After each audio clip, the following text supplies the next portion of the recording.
বাংলাদেশ দলের হয়ে সাকিব আল হাসানকে আবার খেলতে দেখতে হয়তো অপেক্ষা আর বেশি নয়। সরকার প্রস্তুত, বোর্ড প্রস্তুত, প্রস্তুত সাকিবও। তবে একটা প্রশ্ন সবার মনে, 2024 সালের 5 আগস্টের পর সাকিবের নামে যে মামলা হয়েছিল এর নিষ্পত্তি হবে কিভাবে? সাকিব ও তার ভক্তদের জন্য রয়েছে বড় সুখবর। তার নামে থাকা মোকদ্দমা তুলে নিতে কাজ শুরু করেছে বিসিবি। এই সুখবর জানিয়েছেন বিসিবি পরিচালক ও জনপ্রিয় কণ্ঠশিল্পী আসিফ আকবর। ডিবিসি নিউজের খেলার আড্ডা অনুষ্ঠানে আলাপকালে আসিফ বলেন, সাকিবের উপর যেসব অভিযোগ রয়েছে তার একটা ফাইল হয়েছে, সেগুলো নিয়ে তার আইনজীবী যোগাযোগ করেছে বিসিবির সাথে। খুব দ্রুততম সময়ের মধ্যে, আশা করি রবি সোমবারের মধ্যে চেষ্টা করব মন্ত্রণালয়ে সাকিবের কেসের ফাইলগুলো পাঠিয়ে দেওয়ার। তারপরের দায়িত্ব সরকারের। সরকার থেকে অবশ্য ইতিমধ্যে সবুজ সংকেত মিলেছে। নতুন যুব ও ক্রীড়া প্রতিমন্ত্রী আমিনুল হক নিজের খেলোয়াড়ি জীবন শেষে হয়েছিলেন রাজনৈতিক প্রতিহিংসার শিকার। সেই পরিস্থিতিতে যেন সাকিবকে পড়তে না হয় তা নিয়ে তিনি সোচ্চার ছিলেন নির্বাচনের আগে থেকেই।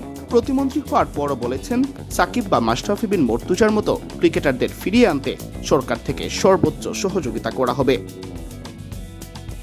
অনেকের মনেই অবশ্য প্রশ্ন, সাকিব যেহেতু পতিত সরকারের অংশ ছিলেন, তাকে ফিরিয়ে আনা কতটা যুক্তিযুক্ত? এরও ব্যাখ্যা দিয়েছেন আসিফ আকবর। তিনি বলেন, সাকিবের অনুশোচনার ব্যাপারটা তিনি ফেসবুকে ক্লিয়ার করেছেন ইতিমধ্যে, যেটা আমি দেখিনি। সম্প্রতি আমি আমেরিকায় গিয়েছিলাম, সাকিব বলল সে খেলতে চায়। সে মিডিয়ায় বলেছে সিরিজ খেলে তার কেরিয়ার শেষ করতে চায়, এটা তার ডিমান্ড। সাকিব যেহেতু বাংলাদেশের হয়ে এত সার্ভিস দিয়েছে, তাই আমাদের উচিত তাকে একটা উষ্ণ অবসর দেওয়া। সেই পরিপ্রেক্ষিতে আমরা বোর্ড মিটিংয়ে সবার সাথে কথা বলেছি।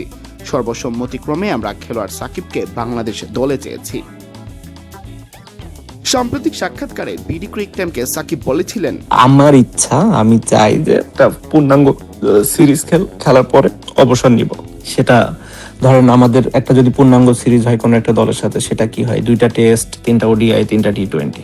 সো ওরকম একটা সিরিজ আমি পুরোটা খেলে, মানে এমন না যে জাস্ট একটা ম্যাচ খেলে অবসর নিয়ে করে ফেললাম, জাস্ট পূর্ণাঙ্গ একটা সিরিজ খেলে পুরোটা অবসর নিলাম 3টা ফরম্যাট থেকে সুন্দর করে। এরপর থেকে তাকে দলে ফেরানোর ব্যাপারে তোড়জোড় শুরু হয়। আগামী মাসেই পাকিস্তানের বিপক্ষে বাংলাদেশের হোম সিরিজ, আর এই সিরিজ দিয়েই মাঠে ফিরতে দেখা যেতে পারে সাবেক এই অধিনায়ককে।